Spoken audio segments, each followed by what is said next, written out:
Sejam muito bem-vindos a mais um vídeo do Economista Cristão. Eu sou André de Mello, o Economista Cristão, criador deste canal, e aqui a gente sempre fala de economia, que é o caso do vídeo de hoje, de investimentos e de finanças bíblicas. Se você não é inscrito no nosso canal, por favor, se inscreva. Assim você pode ser notificado a cada vídeo novo que eu colocar aqui. Também dê uma olhada no nosso canal, que nós temos mais de 70 vídeos falando sobre esses temas, e eu tenho certeza que você pode aprender um pouquinho lá. E o tema do vídeo de hoje é: por que o dólar subiu na semana passada? Você viu que o dólar subiu para mais de R$ 4,90? Pois é essa a resposta que nós vamos dar hoje. Se você já gostou do tema, dê o like, porque isso nos ajuda muito aqui no YouTube, e bora pro vídeo. Antes de saber por que o dólar subiu, a gente precisa definir algumas coisas aqui. O dólar é uma moeda americana. Ou seja, as decisões econômicas dos Estados Unidos impactam muito mais a moeda americana do que qualquer outra decisão do mundo.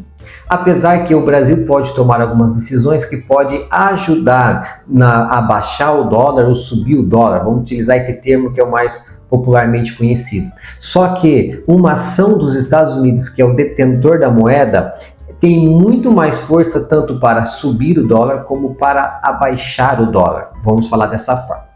Primeiro, o porquê que o dólar subiu. Agora nós vamos falar de alguns pontos sobre a economia americana atualmente, e isso tem toda a diferença para responder a sua pergunta. Atualmente, a dívida americana está em torno de 140% do PIB. Como assim, André? Países têm dívida? Tem bastante. E os Estados Unidos é um país super endividado. Ou seja, se você pegar toda a produção que os Estados Unidos fazem em um ano, e creia, é muita coisa, ele deve isso e praticamente mais 40%. Esse é o tamanho da dívida dos Estados Unidos. Então, os Estados Unidos é um país muito endividado. E há 2 meses atrás, sendo bem preciso, no início do mês de junho, os Estados Unidos precisou ter alteração do seu Congresso, do Congresso americano, para aumentar o limite da dívida. Vamos explicar. Os Estados Unidos tinham um teto de dívida, ou seja, um limite que ele podia se endividar. Vamos falar de limite de cartão de crédito, que a gente consegue entender melhor. Muito bem, eles chegaram no limite do cartão deles, vamos tratar dessa forma para ficar fácil o entendimento, ficar didático. E eles precisavam gastar mais e fazer mais dívidas e não tinha limite. Então eles precisaram pedir para o Congresso aumentar esse limite da dívida, aumentar o limite do cartão deles. E o Congresso com certeza fez, senão eles teriam um problema de falta de pagamento mesmo, tá? Então o Congresso aumentou o limite da dívida acima de 36 trilhões de dólares. É muito dinheiro, é muito dinheiro. E os Estados Unidos vai precisar utilizar esse limite aí que eles conseguiram agora em junho. Nós já vamos falar sobre isso. Por que ele vai precisar? Porque os Estados Unidos está gastando mais do que arrecada. Isso a gente chama no mercado de superávit e déficit. O que é superávit? Superávit é quando um país faz sobrar dinheiro. Vamos supor se você recebe R$1.000 por mês, só para ficar fácil a conta aqui, e você consegue gastar durante um mês 900 e sobra 100, você está tendo um superávit de 100, você conseguiu fazer sobrar 100.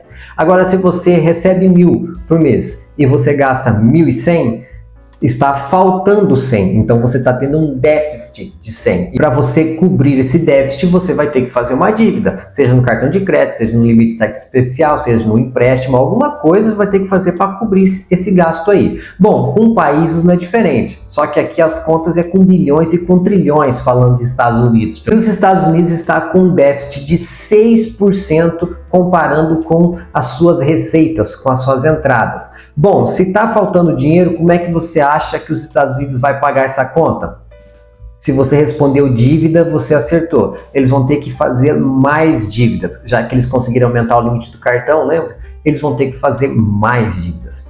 Apesar disso, os Estados Unidos estão com uma taxa de juros muito alta, no padrão americano. Eles estão com a taxa hoje de 5,25% ao ano. Comparando ao Brasil, é baixa, mas só que falando dos Estados Unidos, é alta para um país que até o ano passado estava com a taxa de 0,25% ao ano, ou seja, está 5% a mais. Então, esses juros é os juros que os Estados Unidos terá de pagar por esse dinheiro emprestado. Somente em 2026, os Estados Unidos terá de pagar $1 trilhão só de juros, devido ao tamanho da dívida que ele tem. E você pode pensar, meu amigo, $1 trilhão é muita grana. Só para você ter noção, o PIB aqui do Brasil dá uns 2,4, 2,5 trilhões de dólares, ou seja, quase metade do PIB brasileiro é só para pagar os juros da dívida americana. Pense num país endividado. Além disso, dessa situação econômica dos Estados Unidos, teve uma agência de risco que rebaixou a nota de crédito americana. Vamos deixar mais didático aqui. Existem algumas agências de riscos que elas analisam tipo o score de cada país, o que a gente chama aí de score de crédito de cada pessoa. Os seus países também têm essas avaliações. Existem 3 grandes agências de classificação de risco, tá? E uma delas rebaixou a nota dos Estados Unidos. Tá certo que a nota deles era AAA ou AAA, que a gente pode dizer que era uma nota 10, tá? E eles rebaixaram para a nota AA+. Podemos dizer que baixou para uma nota 9.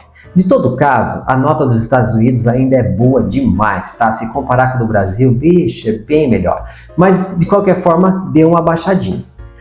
Mas o caso capital, apesar de toda essa situação que eu pintei para vocês, toda essa introdução para vocês entenderem o cenário, por que que o dólar subiu na semana passada? Bom, semana passada, o Tesouro Americano, o que é o Tesouro Americano? O Tesouro Americano é o cara do cofre, quem paga as contas. Chegou lá e falou bem assim, ó, eu vou precisar emitir 103 bilhões de dólares só de títulos de dívidas no próximo mês para mim fechar o caixa. É isso.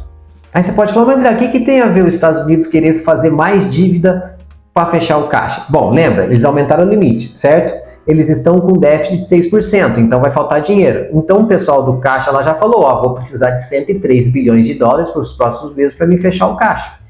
Isso chama-se dívida, ou seja, alguém vai ter que pegar e emprestar dinheiro para os Estados Unidos. Agora, voltando aqui para a nossa análise de uma pessoa física. Pense você indo lá no banco, você não tem financiamento, não tem empréstimo de nada, você tem as suas contas redondinhas, teu score está lá em cima, você vai pedir um dinheiro emprestado. Você vai conseguir uma taxa legal. Agora, se você já tem financiamento da casa, financiamento do carro, já tem um empréstimo consignado do teu trabalho, já tem mais um outro empréstimo pessoal e precisa pegar mais um. Teu score não vai ser tão bom assim e você vai conseguir uma taxa maior, não vai ser uma taxa boa. Bom, para países funciona assim também. Os Estados Unidos já está hiperendividado, acabou de aumentar o seu limite do cartão de crédito, já está gastando esse ano mais do que vai arrecadar. Uma agência de classificação de risco rebaixou a nota dela, ou seja, deu uma baixadinha no score, apesar de estar muito bom ainda, mas deu uma baixadinha. E agora eles vão precisar pegar mais dinheiro emprestado. O que o mercado fez? O mercado está cobrando um juros maior dos Estados Unidos.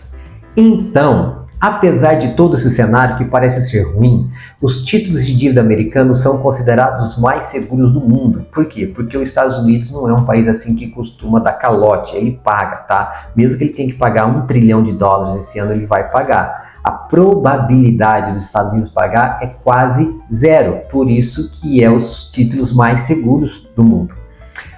Os investidores que estavam, por exemplo, aqui no Brasil, eles pegaram o seu dinheirinho e foram investir lá nos títulos americanos. Só que para eles pegar os dinheirinhos deles aqui, eles precisaram vender os títulos brasileiros, pegar os reais, pegar e trocar por dólar, fazer o câmbio, e isso fez o dólar subir.